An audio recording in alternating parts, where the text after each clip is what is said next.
Imagine this, right? 4 years ago, I was literally considered to be a failure, right? And now I'm a first round draft pick. And not only am I a first round draft pick, I get a call from John Elway. Hey, Sly. They started calling me Sly by this time. Hey, Sly Williams. I said, this is me. He said, hey, this is John with the Denver Broncos. Here we gonna take you with the 28th pick. And I just break out in tears, man. And I'm just like, I thank you, man. And I won't let you guys down. And so then, as I'm sitting in front of the TV and I'm waiting, I'm okay. And I see the commissioner come up, and with the 28th pick, the Denver Broncos select Sip. And that's all I heard. And literally, I blacked out. Welcome to the Chad Carden podcast, where people and culture make all the difference. Our guests are real leaders that are making real impact by creating even better cultures and even better results. We're going to talk about things that most people aren't talking about. We're going to talk about things that leaders are thinking but might be scared to say. We're going to get into issues that can give you practical and tactical ways to set you up for a higher probability of success. Let's get after it. Welcome to another episode. We have, I'm excited about this one. I've had an opportunity to meet some professional athletes, but not a lot. We have a guy on today who's going to tell you his story from a professional football player, Super Bowl champion, had a chance to play alongside with a lot of the greats, had a lot of good teammates, and now is on to now really sharing his message. And I've heard Sly speak, and I got to tell you, if anybody's looking for somebody to wow an audience, to really bring a message that has resonance and really can add some value, Sly's the guy, which we'll get into in just a minute. But Sylvester Williams has a really unique background that I think everybody needs to hear. And there's a couple things that, if you're listening to this, I want you to take away. One is how to overcome some challenges. I think Sly's had some challenges in his life, so we're not defined by those things. And so how do we make sure that we don't allow those things to derail our goals in life? I think that's one. The second thing is just to realize what's possible. I've had a chance to spend a lot of time with him, and I'm really interested for you to hear his story. But I think we got to challenge ourselves to sometimes think bigger and really what's possible out there. He has a very unique story, which we're going to get into. So, Sly, first of all, welcome to the podcast. Hey, listen, Chad, I appreciate you having me, and I appreciate the words you said about me. It means a lot.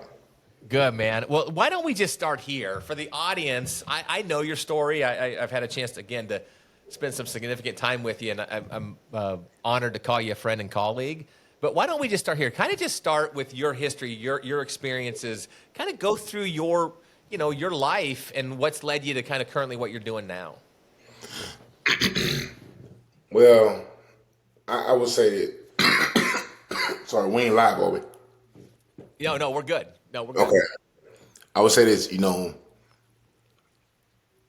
it's two things in life that I'm very passionate about. And one of them is fatherhood, and, one of them is obviously in my children, right? Those are the two most important things to me, being a father, and my father, who my father was to me, and who my kids are to me, and so growing up, I was raised by a single father, and, my mother was out of my life pretty much my entire life due to drug abuse up until she passed, a few years ago. She still had that same struggle with drugs.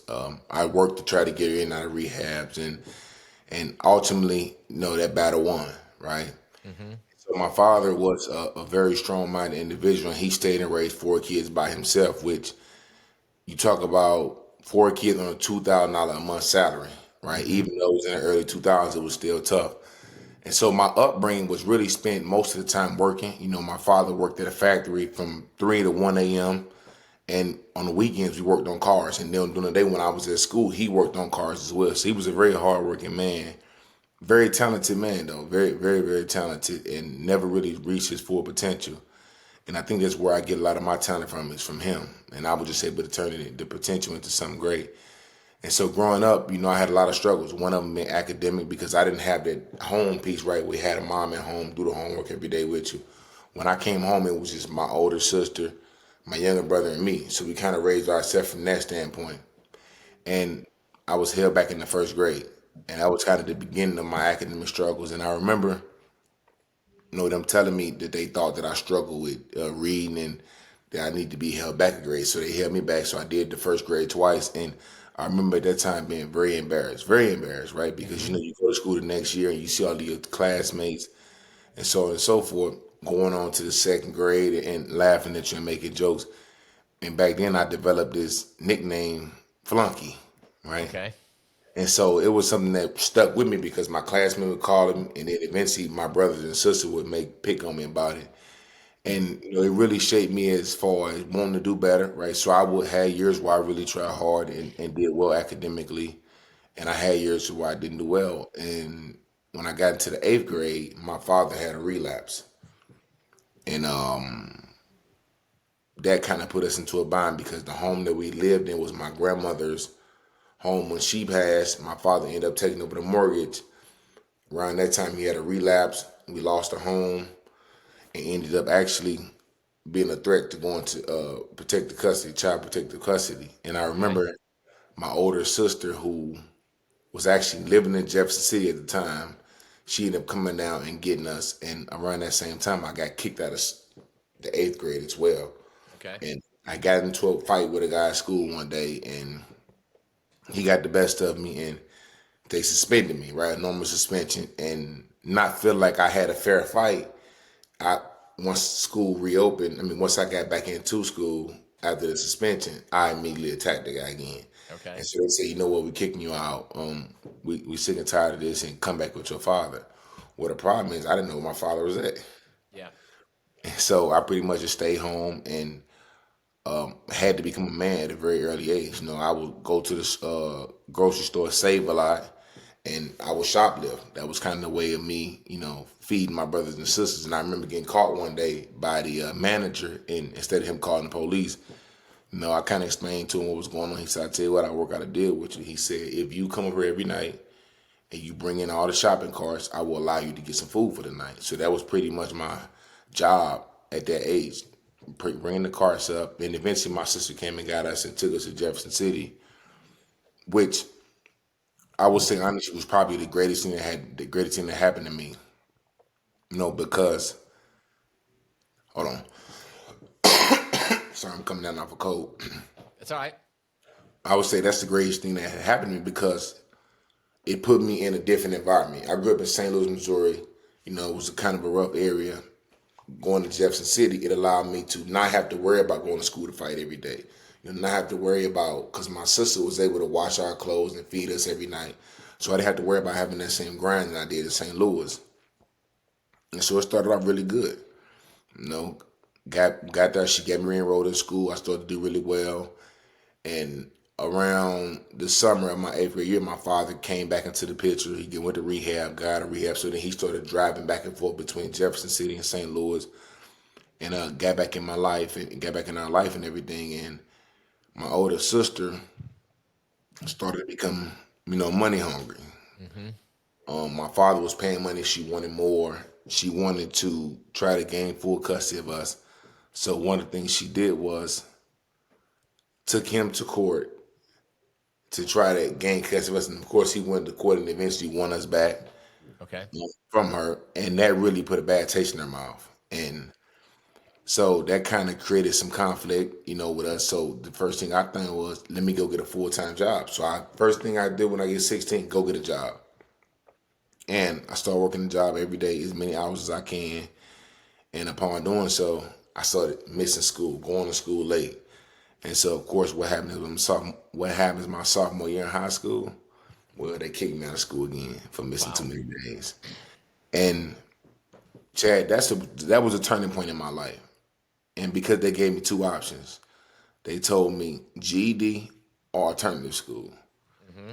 And I remember in that moment feeling like somebody was trying to close the book on my life, right? Say, this is it for this kid, throw him away. So I said, you know what, I'm gonna create a third option. And that third option for me was I'm gonna re-enroll in that same school, Jefferson City High School, and I'm going to go back to school next year and graduate with my class. And I remember as I was leaving the school, my father, he was in tears because he had felt like he had let me down. And he was like, "Hey man, let's just get the GED and get a job." I said, "No, I'm gonna do it the right way. I'm gonna do it the right way, Dad. I promise you." And he said, "Okay." And so I finished working my sophomore year. Going into my junior year, I'm motivated, because I got to prove these people wrong, prove myself right. So I'm going to class every day. I'm working less hours. Going to study my classwork, doing my homework every single day. So I'm starting to improve academically. My 11th grade year would have been my best academic year Okay. that I've ever had. And because I had such a good academic year, it allowed me to play sports my senior year. Because a lot of people don't know this about me. I was a really good basketball player back in the day. And freshman year, basketball, in December, they kicked me off the team, bad grades. Okay. Sophomore year, basketball, they kicked me off the team, bad grades in December, right after they kicked me out of school altogether.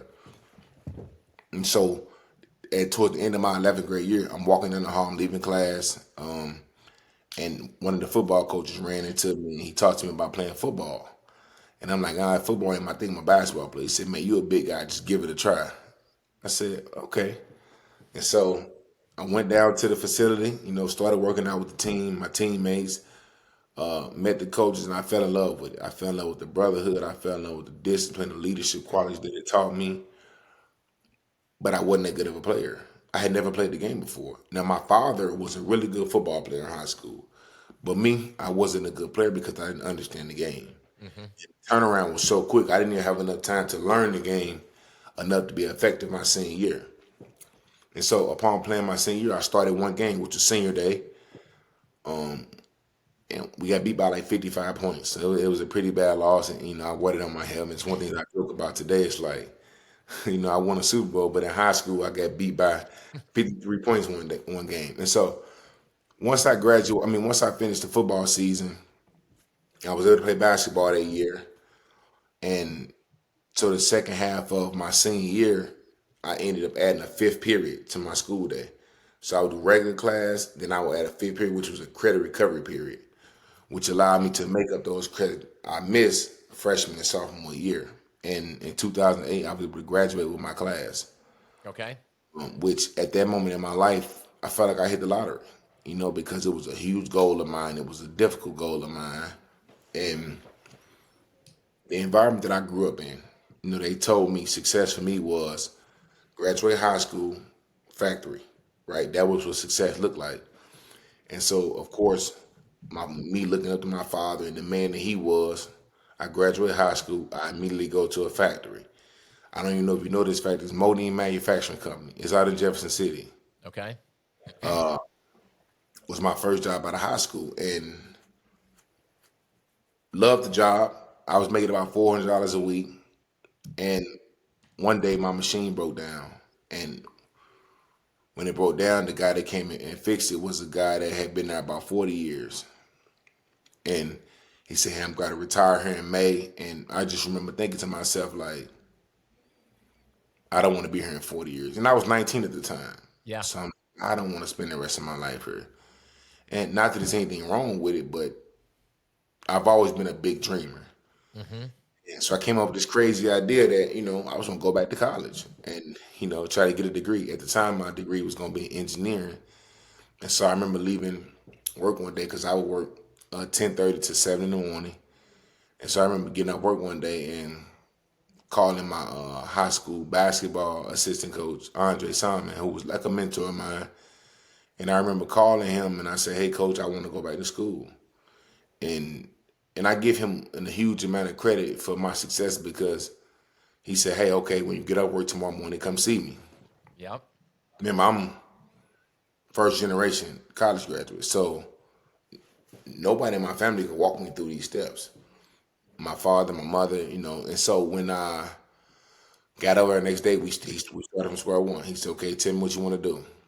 And I said, well, coach, I want to go to school and I want to get an engineering degree and I want to try to create a better life for myself. He said, big fella, it's going to be hard. He said, school is expensive. And he said, you need to play football to try to pay for some of the school.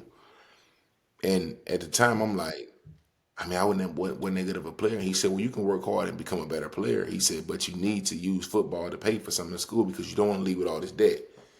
So I said, okay, I willing to give it a try. Well, the problem was I couldn't go to a traditional university because I didn't have the grades leaving high school Right. to be able to get in. So he said, we got to go the community college route, which in the sports world we call it JUCO. Mm-hmm. So you got to go to a junior college. And I said, okay. So I started to take all the tests. I started to get the financial aid, everything that I needed, the student loan to pay for the first semester. And I started to send my tape out to all these different college coaches, community college. Nobody called back. And I remember being really, really let down because I thought that, with my size, 6'3", 315 pounds, I'm like, oh, I got an opportunity. They at least give me a chance. Once I started to research what junior college was. Mm-hmm. So I remember me and him sitting down and he said, we got to make a decision. He said, you can either just go to a Division II, which is Lincoln University, and just strictly go to school the first year and then try to play the next year. Or you can go down to the Coffeyville Community College and ask for opportunity. And so I chose to drive 6 hours and ask for the opportunity. And when I got there, the very first thing I said to the coach was, hey, coach. Next thing he said was, who are you? I said, I'm Sylvester Williams. He said, what are you doing here? I said, coach, I understand you stopped answering my phone call, but I just want an opportunity. And he said, okay, come back next Wednesday and you can try out. So I went back the next Wednesday, tried out, and they needed some big bodies at the time. I moved really well because I got the basketball background, and they gave me the opportunity. And when they gave me the opportunity, the rest was history because I knew then that's all I needed. And so I put a schedule together for myself. Every morning, 6 a.m., I worked out by myself, no teammates. I got up at 6 a.m. and worked out. I worked out with my teammates in the afternoon, and every night I worked out by myself. After I left the gym at night, I then went to study hall every single day. And I built myself up academically and as an athlete. And the thing I'm most proud of, right, is I went to Coffeyville with probably the lowest GPA you can graduate high school with. In 2 years, I became a junior college All-American. I became a graduate from Coffeyville Community College with a 3.7 GPA. And I had the opportunity to go to any school in the country that I wanted to go to. And I chose to go to the University of North Carolina, which everybody was so against it, right? It's a tough academic school, you know. It's a basketball school, but I was a big basketball fan. So once I got there and they showed me all the Michael Jordan and all these great things, I said, and it was a great university for me to get a degree from. So I said, you know what, I'm gonna go to school there. And I chose to continue my education at the University of North Carolina where, I developed this mentality that I wanted to be great. And I felt like if you put me in a room full of other great individuals, I could figure out a way to not only get on their level, but surpass them. And so when I got there and I started to see guys, getting drafted into the NFL, that was getting opportunities in the NFL, I said, you know what, I could do the same thing. And I went there and I worked my butt off. And in 2 years, I became a first round draft pick. And the thing I'm most proud of is I became a college graduate with a 4-year degree in communications. And for me, when I go back on that journey of just, being kicked out of high school, I went to high school in January. I went to college in January of 2009. I graduated exactly 4 years later in December of 2012. And to me, that was such a huge accomplishment because academics was never my thing. So I always say, I know if you put the work in, you can accomplish anything. Yeah. Let And me so, let me let me pause here for a second. So let's pause here. You're just graduated college. I want to get to the NFL and all the successes you had there, but let's go back because there's a lot here, and I really appreciate this foundation. A couple things that come to mind as I'm listening to this story is so it wasn't traditional by any means, right? The other thing that kind of rings through to me is that if you don't want to do something, you'll find an excuse. If you do, you'll find a way, right? And that's been the story of your life. You found a way to make through it. What were some of those things in your childhood through all the trials and tribulations that you went through that are still present for you today or that allowed you to strive to be the best? What were some of those anchor points or those values that still show up and also allowed you to persevere through all the stuff that you had to persevere through? you know what? And I always tell this story because I was a really big fighter when I was a kid, right? And it wasn't because I was a bully or anything. I just didn't like losing. So I would always have this thing about me, and I still do to this day. So if I lose at anything, right, my whole thing is I want to continue to play until I win. So Right. if I lose at kickball game, like we gonna play until I get my win back. At a basketball game, ride the bike till we racing on foot, whatever it may be. Like I always had the determination to win. And when I was a kid, they would say, "Well, he got attitude problems," and no, I don't want to play with him, right? And so my father was so hard on me, right, when it comes to being a leader, right, and stepping up for the family. And so when I went to college, I had two things in my toolbox. I had work ethic, and I had leadership. Those are two things I knew that I had, and not understanding that how far it could take me. So when everything go bad for me, or when I went through situations in life that hadn't gone my way, I refused to lose. I'm willing to work my way out of it, and I'm willing to be the leader, and I'm willing to lead the right way. And that has allowed me to reinvent myself after everything in my life that has ever not gone my way. I've always came out better on the other side. Yeah, you Simply. you you leaned on as setbacks arise. You leaned on those things and knew you had those things and had that belief in yourself, and those things, I'm sure, with a lot of other tools, kind of helped carry you through. Because listen, I'm just talking from the other side of the microphone right here, Sly. It's probably easy for a lot of people to throw in the towel, right? To say this is as good as it's going to be. This is ever, this is just, I guess this is just life. But you never accepted that. You always leaned back, like you said, on you always wanted to win. You had that leadership, you had that work ethic, and you were going to do whatever necessary. We're 90, and again, I'm not knocking anybody listening to this, but 99%, me probably included, would have been like, shit, this is it, man. I'm just throwing in the towel. You persevered through all that, which says a lot about you, but it also says a lot about who you had, like your dad, right? I mean, he didn't go through an easy life, but him instilling that on you and maybe being difficult on you and providing that leadership, those things are things that are who you are and allowed you to get through those things and who you still are as you're continuously to evolve in life. Is that fair to, and passing on to your kids? Is that fair to say? No, 1,000,000%. I think you hit it on the nose when you talk about, you know, I always say we judge a man by the people he blessed, right? The people he touched. And for me, it's like my father was by no means a perfect man.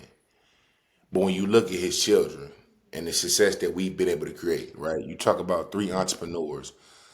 You talk about all of us graduated college. I mean, high school. All of us went to college, right? And so when you talk about the leader that he was, right, and what he instilled in us, but he was so hard on me. And as a kid, I used to hate my father for how hard he was on just me. And I carry his name. And so I'm like, I don't understand. When he passed, and I remember I was in Colorado, I just had a surgery. He was in Jefferson City Hospital. And You're good. You're good. when he passed, I was in Colorado. I was actually at a restaurant eating. And they called me and said, "Hey, your father passed away." Obviously, I had an emotional outburst. And I remember I just had surgery, so I couldn't fly. But I wanted to see him in the most human form that I could at that moment, right? And so I said, okay, I'll be there in the morning. So I got on the highway. I drove through the night, get to the hospital the next morning. I convinced the hospital management to let me see him. So they bring him out the morgue, the hospital morgue, into a room. And I go into that room, and I just had a conversation with him. And I had finally started to understand. I get it now. I understand why you were so hard on me. I understand why you forced me to be a leader to my younger brother and sister, and the one thing I told him was, allow me to take care of this down here. You can go rest now. And for me, it's like when I become a father, right? When I start to change my generation, right? Because the decisions that I made not only benefited my life, my brother was a high school dropout. My sister was a high school dropout. When they see the things that I've accomplished, they're like, wait a second. If my brother can do all these great things, why don't I go back to school? My sister, hey, why don't I go back to school? Right? And my brother owned two companies. My sister owned a company, six-figure earning companies, right? And we come from my father making $2,000 a month.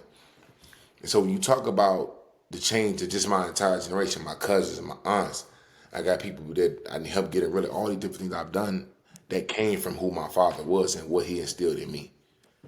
Yeah, it's that butterfly effect, right? It's that ripple effect. The things that he instilled in you continue to carry forward, and then you've impacted lives, by the way that you lead, the way that you demonstrate, the way that you provide an example, right? People look up to that as they go, and we could speak for hours on that. And I don't mean to bounce everywhere, but there's a couple of things that you mentioned.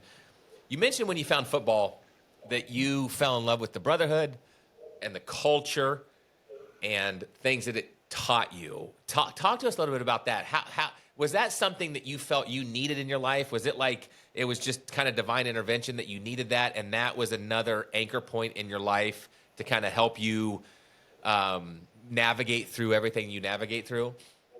100% football changed my life. And it changed my life from a standpoint of, football is a 6 day a week sport, right? So you talk about putting in work on Monday, Tuesday, Wednesday, Thursday, Friday, and then you play on Sunday.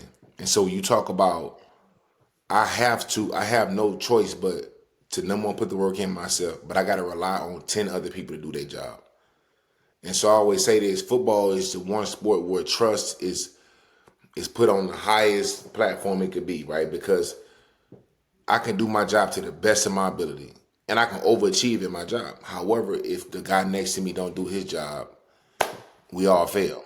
Right. And so when I started getting in football as a high school, when I started getting games and I started to see the practice and the brotherhood come together, us going to go to the Subway shop, to get subs after practice and talk about, the girls that we liked or talk about different athletes in professional sports that we liked or whatever.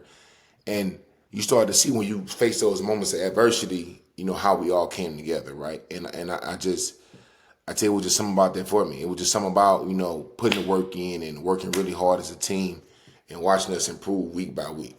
Right. It was something about it that I really love. Yeah, I mean, I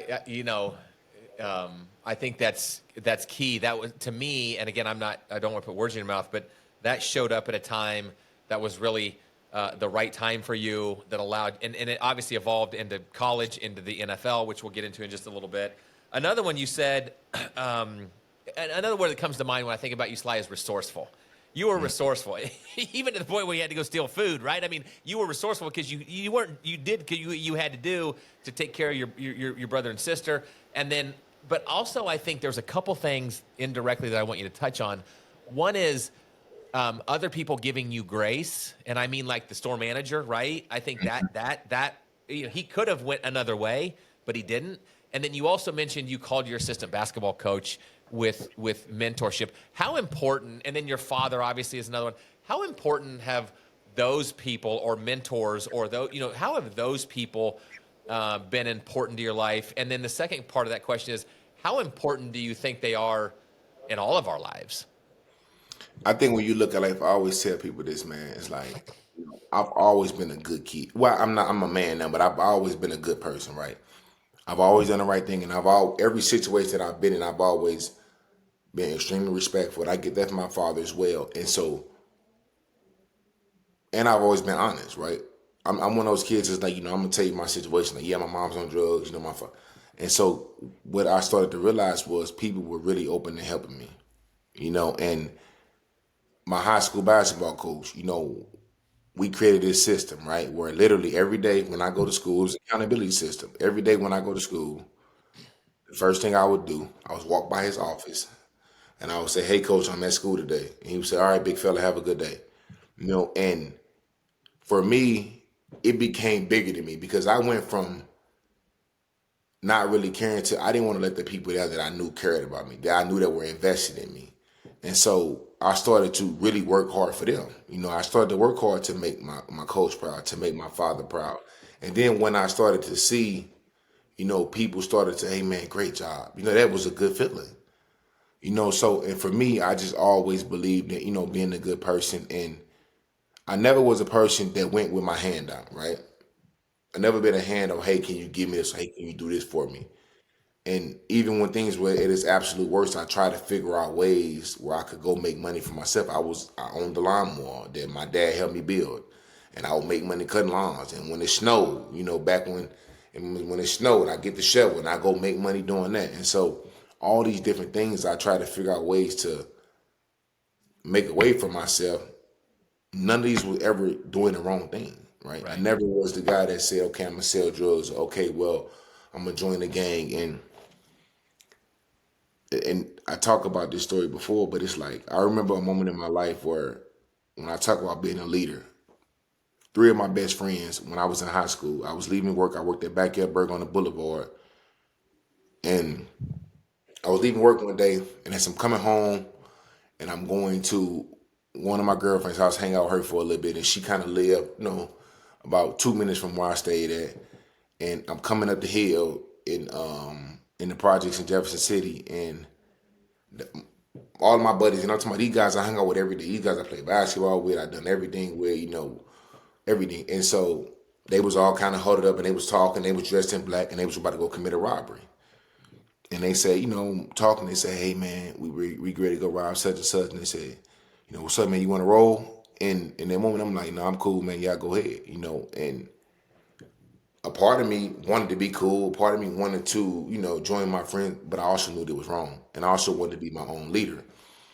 And so I go and I'm hanging out with my girlfriend and we sitting up, we just talking, sitting on the porch, and I heard gunshots. And people started running. Literally, the house that I'm in was right here. They commit the murder like the house next door.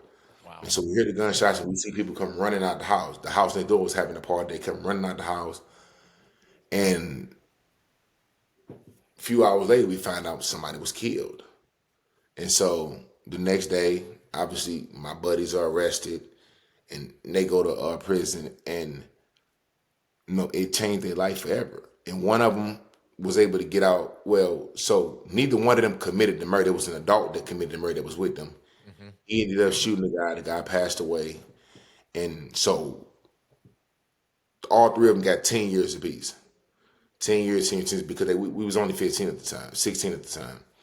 And so one of the guys, it's actually one of my best friends to this day. He's really turned his life around, got into boxing, different things. He was able to get out early because he had a teacher from his school that he went to. He had a teacher step up. She went to court every day and really fought to say, listen, I can help this kid. So they ended up allowing him to get out on parole at an early age. And so he did a few years, and he ended up getting out. He was able to re-enroll back in Jefferson City and graduate from Jefferson City high school. And the other two ended up doing, they full time. And Right. now they father, they doing well in life now. But just in that moment, it's like my life could have been over in that moment had I just simply said, all right, man, I'll roll with y'all. Neither one of them went in the house. Right. They just was part of the plan. And it changed their life forever, man. And so when you talk about being a leader and you talk about just making the right decision and, trying to be a person of value, right? And when you talk about relationships, to me, is what has allowed me to do everything in my life that I've ever wanted to do. I've never burnt a bridge to the point, Chad, when I got done with the NFL, I got 3 calls to go coach.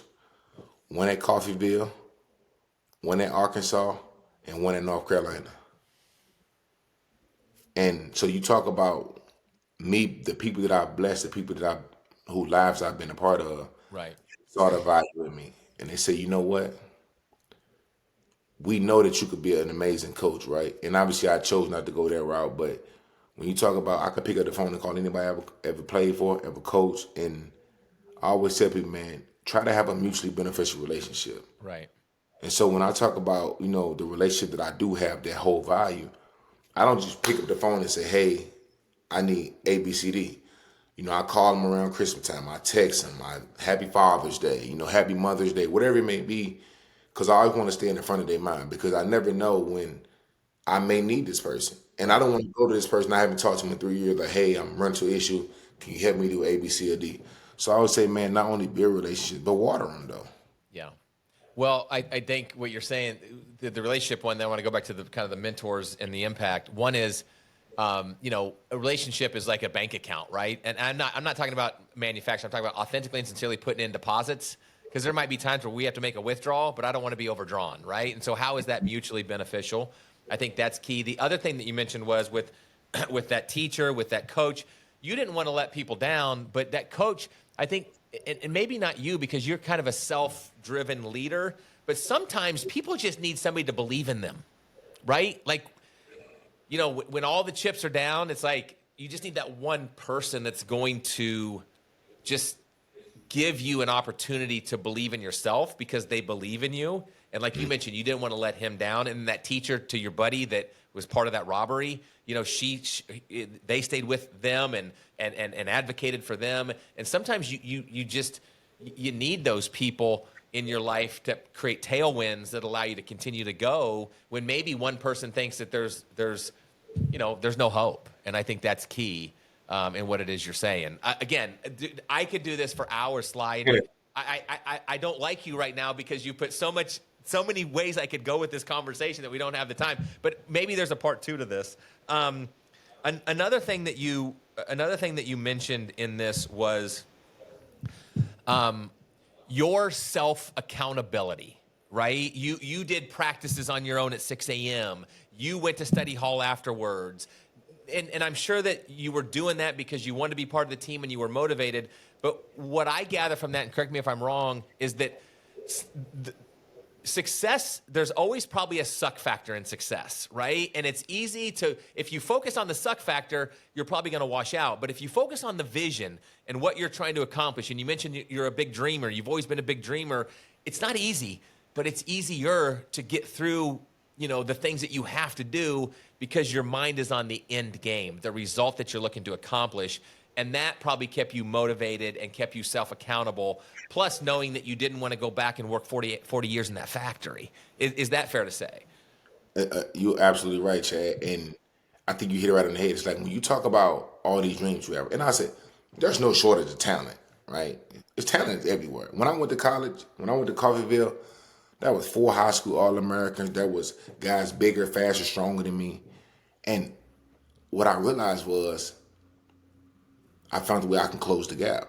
And not only close the gap, but get ahead. And I seen guys only giving 60, 70, 80% because they was relying on talent, right? Whereas I didn't have the talent, So I had to go and figure out a way to reinvent myself. When I tell you I learned the game of football because I studied it every single day of my life for 3 months. So I literally apply, and every day that I would study, and every moment I would go to bed at night, I'm thinking about the 10 years down the road, right? I'm thinking about when I turn 30, 35, wanting to live this life that I live now. And thinking about the fact that my father, the struggles he went through, thinking about, I don't want to go back to Jefferson City the same person I was when I left. Mm-hmm. And the way people rallied around me when I did leave, you talk about my aunts, you talk about my friends, my mentor, my father, the excitement that everybody felt that I was going to go chase this dream. So as I was driving up to Coffeyville, it was a 6-hour drive, and I had everything I owned in the car. All I kept thinking about was, there's no way I can go back without accomplishing something. And I never knew that it would end up being the NFL. Right. I never thought I'm gonna be a first-round draft pick. That was God, that was a dream come true, and a dream that I didn't even have. I just wanted to be great, and obviously I ended up being great. But so when you talk about, just wanting to do great things in life, just wanting to have a plan for myself, and understanding that the work that I put in today, the 35-year-old Sylvester is gonna thank me, right? Yeah. And that's just how I looked at it. I said this at the beginning, man, but if you're listening to this and you need a speaker, or there's a conference coming up or something, I mean, if you don't take something away from Sly's message when he's on stage, that's your own fault. I mean, there's so much to take away here. Let me go back to one thing, and I got 2 more things I want to hit. I know we're coming down for a landing. Did the coach know you were coming to Coffeyville, or did you just show up in his? Did you call him and go, "Hey, I'm going to be there on Thursday," or did you just show up in his office?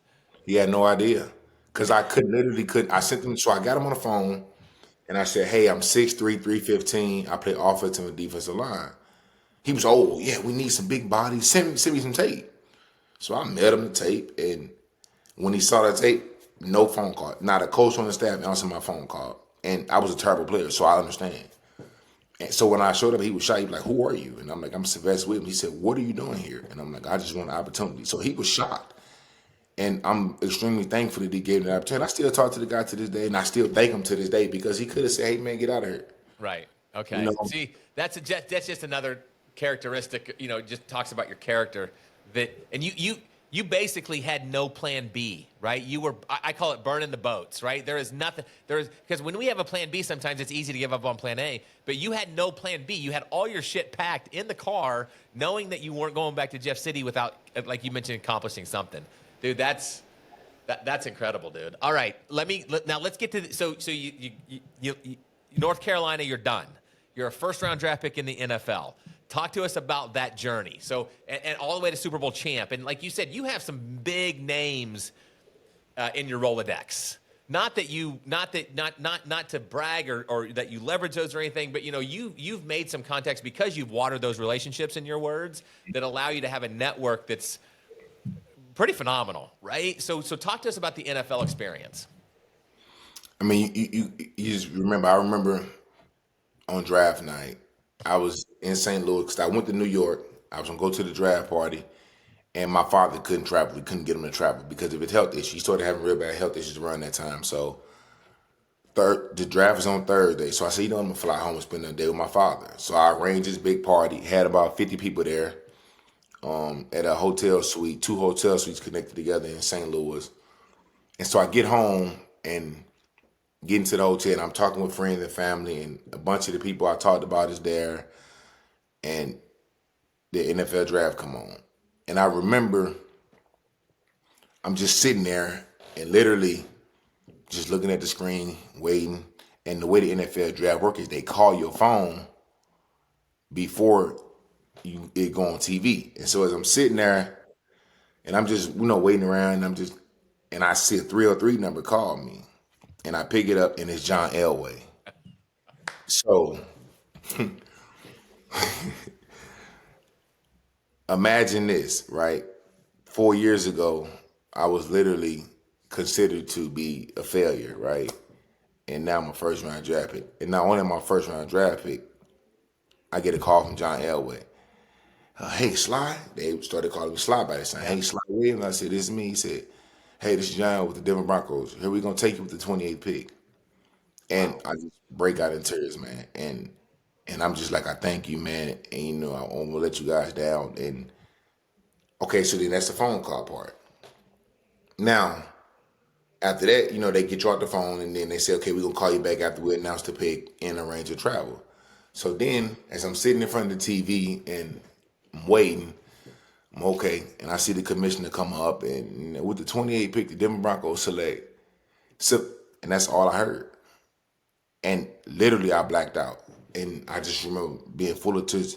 But I sort of think about those days in my life where, I had to steal to feed my brother and sister, where my father was not in my life, where, my sister did things she did to us, my mother not being there, not feeling loved as a man. All these moments just start going through me. And Chad, I tell you this, when I came to, I had all these people surrounding me. 50 people, all of them, they patted me, they excited for me. And all I could think about was get to my dad. And so I jump up, get everybody away. I go to my dad, and the first thing I tell him, I say, I told you I was going to do. I said, you don't got to worry no more. Because he was ill, and I said, you don't got to worry no more. And he said, man, you don't owe me nothing, son. And so as I'm in the NFL, and I tell you that because I'm going to tell you a story after me winning the Super Bowl, is I'm in the NFL, and my career is, you talk about Peyton Manning being my quarterback, John Elway being my boss, Von Miller, DeMarcus Ware being my running mates, and all these great players and amazing things. When I talk about culture, right, I couldn't have been a part of a better culture. They couldn't have drafted a better guy because they embraced me for who I was. The community embraced me. And I go to the Super Bowl my rookie year, and we lose it really bad to the Seattle Seahawks. And that's when Peyton Manning threw for 1 million yards, broke every record, but we get blown out. And I just knew we was going to win. And so I said, okay. And when you talk about coming back the next year, okay, we definitely going to win it this year. We lose in the first round. So they bring in new leadership. So John Elway fired the head coach. He bring in Gary Kubiak. And Gary Kubiak just brought a different form of leadership, right? And he came in, what he did was, and he allowed us to be ourselves, and he really worked on focusing on developing players, not as just as athletes, but as young men, right? Mm-hmm. So he had those conversations about what you wanted your future like post football. He talked about, never retiring, mentally. And so his first year in Denver, we win a Super Bowl. And we win it with a team less talented than the team that we went with 2 years ago.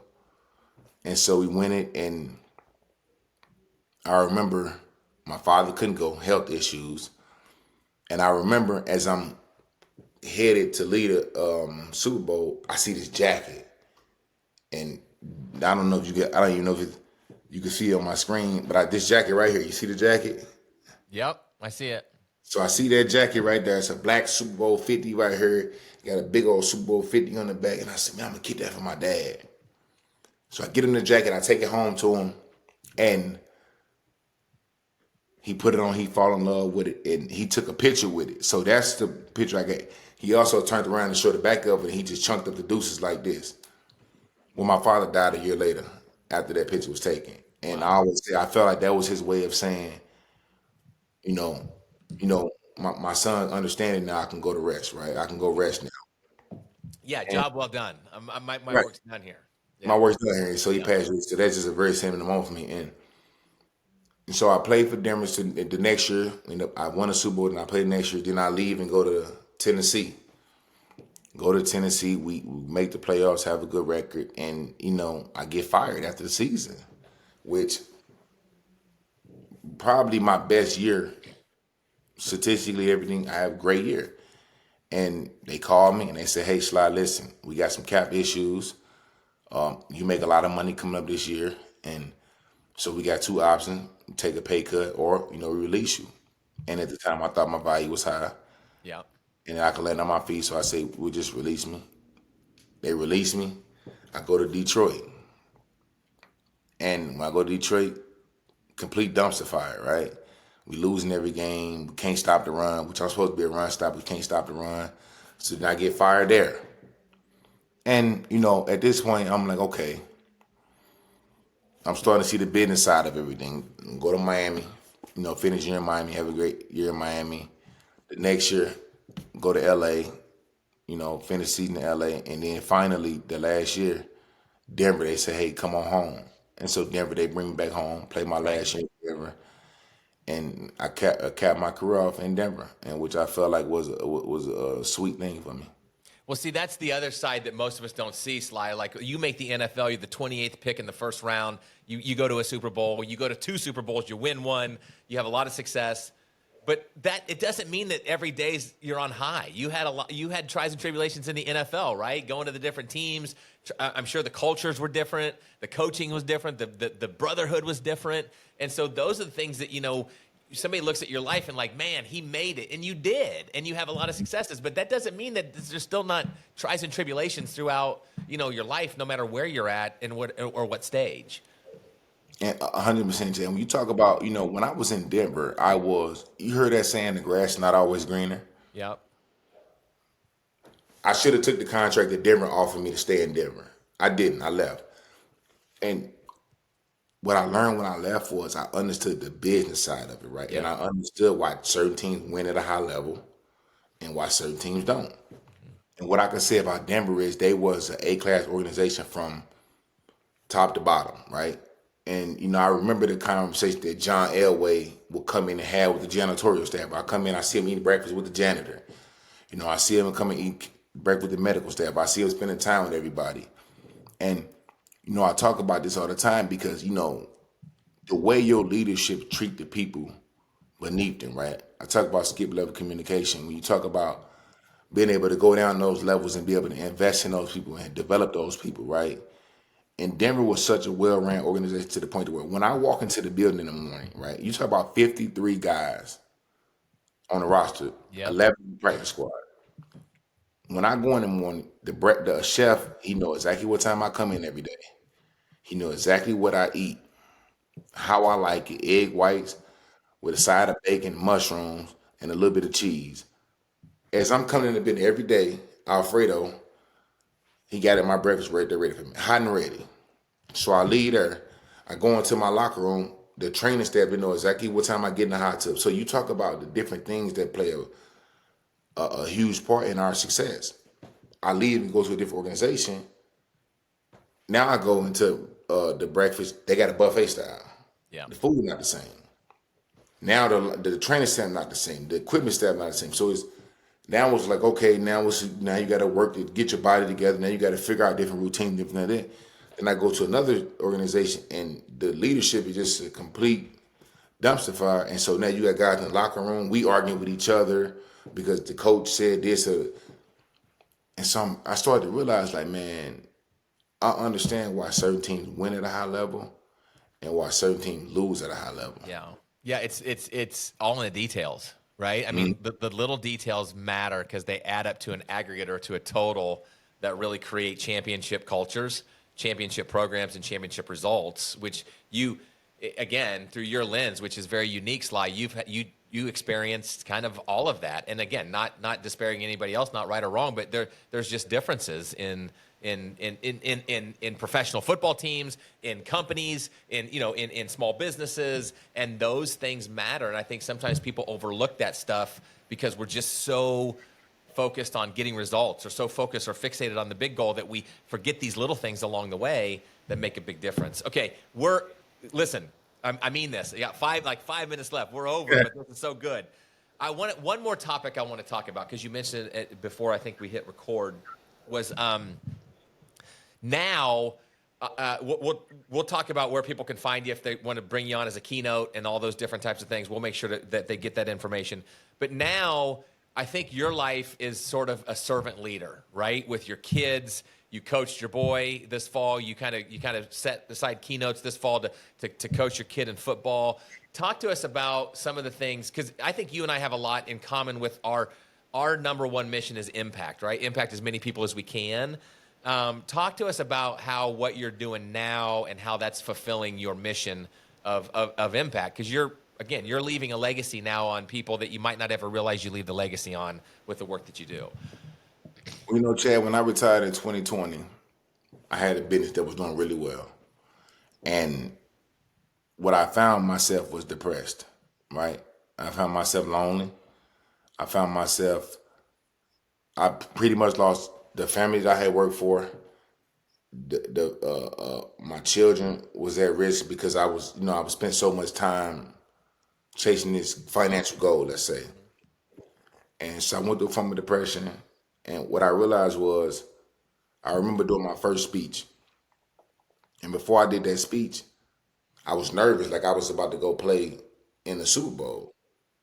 But when I got done, I had that same feeling of I had just won the Super Bowl. And so what I realized is, life is about chasing purpose, right? Life is about how many people can I help before I leave this earth? And what I brought it down to is I enjoy going out there with the kids. I enjoy having these conversations with companies, with schools, with these young kids, because you never know who the next Sylvester Williams is, or you never know what conversation or what impact I can have on someone's life, right? And I've had impacts on thousands of people's lives. Sure. I've had kids,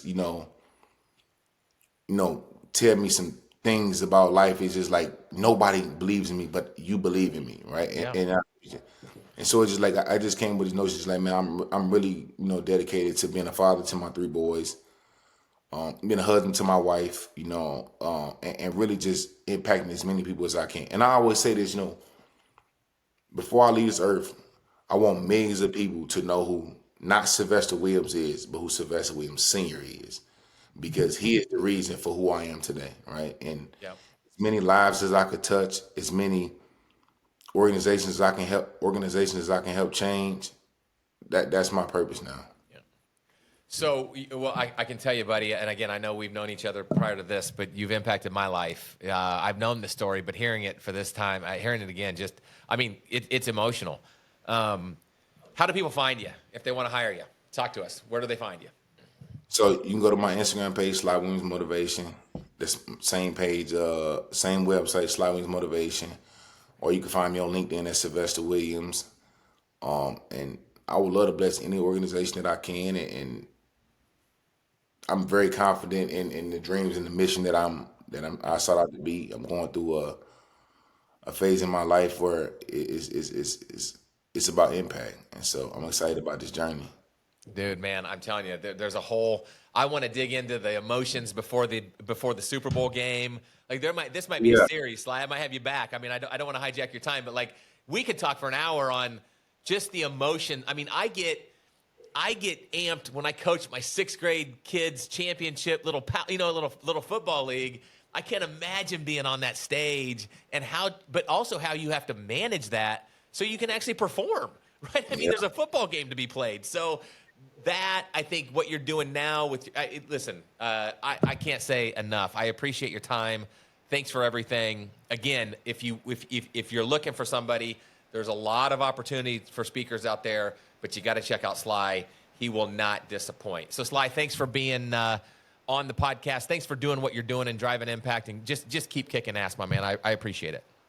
I appreciate you, man. I appreciate you having me on, man. I All actually right. had to watch one of the episodes too, with the guy that got shot by his best Yeah. friend. Yeah. Tegan. Yeah. I tell you what, man, that was that one put you down, man. If you a crier. Oh, yeah. Yes, it will. All right, buddy. We'll see you on the other side. I appreciate you. All right, yeah, take care.